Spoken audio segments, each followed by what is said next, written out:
One of the questions that I'm asked an awful lot is, what's the difference between yoga and Pilates? And there's quite a few differences between them, although there's quite a few similarities. In the fitness industry, they're considered mind and body classes. I suppose one of the good things to say about both of them straight off the bat is that they've been around for a long time. Pilates has been around for over 100 years, so over a century, and yoga's been built over centuries. When looking at the differences, I suppose one of the ways to look at them is where they come from. So if we look at yoga, it comes from the East, and Pilates definitely has a Western influence, with Joseph Pilates coming from Germany. Yoga has a spiritual side to it, which Pilates doesn't have. Let's start to explain the different ones. So Pilates, created by Joseph Pilates in the early 1900s and onwards. Joseph was born in Germany. He was interested in boxing, martial arts, training, acrobatics. He worked in a circus.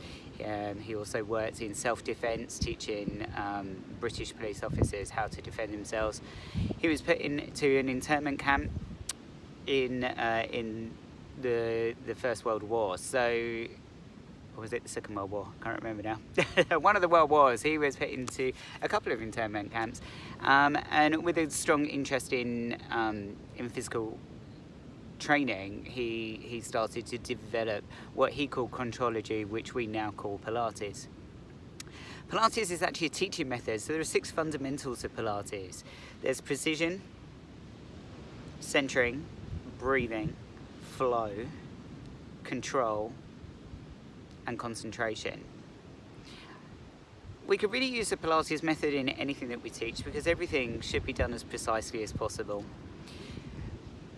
The similarities between yoga and Pilates is breathing, although the way we breathe is different, but there is a lot of emphasis put into breathing, which is why often people think that they're quite similar. For me, the big one that is the difference between yoga and Pilates comes to flow.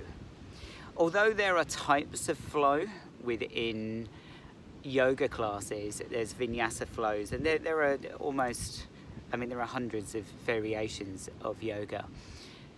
The one that I find for me personally is the flow of Pilates, in that each exercise has a breath that flows in and out, and the movement has a part of the movement that goes on the in-breath and on the out-breath. When we look at yoga, we generally hold poses in yoga. So we're actually holding a position more than flowing. And although we might flow from one pose to another pose, Pilates is definitely an exercise of flow. For me, that's the major difference between the two. The breathing is quite different as well. So in Pilates, we breathe in through the nose and out through the mouth, whereas in yoga we use nasal breathing most of the time. There are other types of breathing that we might use, but generally we use Ujjayi breath, which is a deep, victorious breath in and out through the nose. For me, that flow and that hold are 2 very different things and 2 very different feelings. The concentration that's required on both of them helps to calm the mind and the body, and possibly the spirit. By moving slowly or holding positions, it does keep us in the moment of what's going on and allows us to focus on our body and where our body is at each moment in time that we are doing the classes, rather than moving super fast, just trying to get the heart rate up and feeling that we're working hard and breathless just because we're moving so much. Does it mean that we can't work out hard in those 2 classes? No, not at all. We can certainly work hard. So the isometric contractions, or the holding positions, definitely takes a lot of work and a lot of strength, and will elevate the heart rate and become cardiovascular in some ways. Ask anyone who's held a plank or a hover for any period of time, and you know it's hard work. You know the heart rate starts to beat faster. You know you start to warm up because we're burning calories, so we're still doing those things.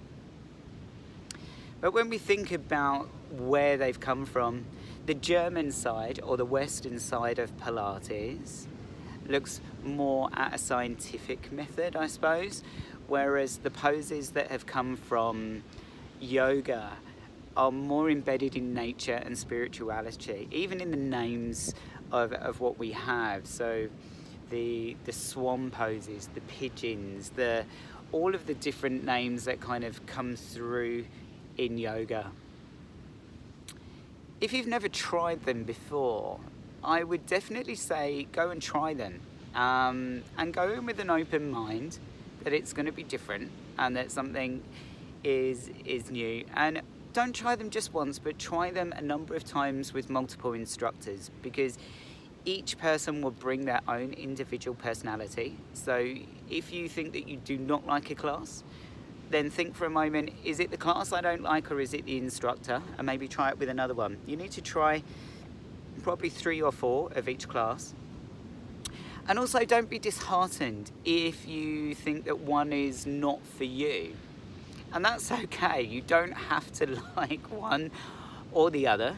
Generally, I find that people go for one, either Pilates or yoga. Some of us teach both and find a great amount of work and use for either one.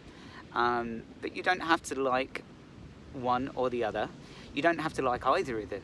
You may find that it's too slow and too controlled for you, and you might like something that right now in your life moves a bit faster. One of the more fitness-based mind and body classes, fitness Pilates, fitness yoga, combinations of those things like body balance, body flow from Les Mills, or there are certain other ones that are out there, energy, and some of the shift exercises have got definitely that kind of feel to them. Yoga lattes, broga, there's so much out there that you can try nowadays that are based around those, but might not necessarily be a pure form. So yoga has many forms, Ashtanga, Vinyasa. There's so many out there that have come from a common point and have expanded into an amazing set of different classes. And you need to find the instructor that works for you and the class that works for you. If it's not your thing, that's fine. But for me, the major difference between the two is flow. For me, yoga becomes more static and allows you to find time to center into your poses, to find the work within it and what your body is doing it. Allow your mind to calm as you focus on the breathing and see what your body is doing internally in each pose. Whereas Pilates, for me, moves, it flows more. It's an exercise in each one. I breathe in for one part of the exercise and I breathe out for another part of the exercise. So for you, it depends on whether you need something that is stiller or something that flows more. You might need a combination of both, or right now, at this moment in time, it might not be the class for you. A HIIT class might be the thing that you're really after. But go out and find one.